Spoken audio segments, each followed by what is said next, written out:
कर्जबाजारीपणामुळे शेतकऱ्याची विहिरीत उडी घेऊन आत्महत्या, खेमकुंड शिवारातील घटना। सततची नापिकी आणि कर्जबाजारीपणामुळे एका 44 वर्षीय इसमाने विहिरीत उडी मारून आत्महत्या केल्याची घटना रायगाव तालुक्यातील खेमकुंड शिवारात दिनांक 2 सप्टेंबर रोजी सायंकाळच्या दरम्यान उघडकीस आली।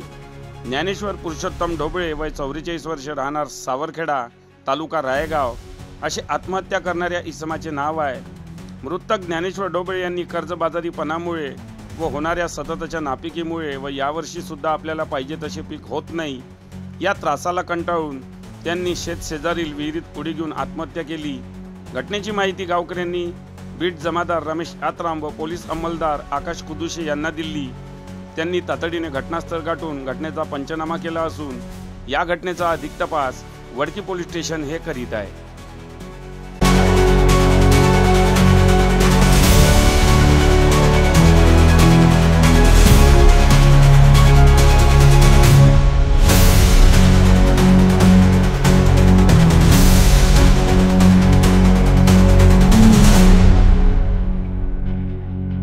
बातम्यांशी अपडेट राहण्याकरिता आजच आमच्या चॅनलला सबस्क्राइब करा आणि बेल आयकॉनवर क्लिक करा।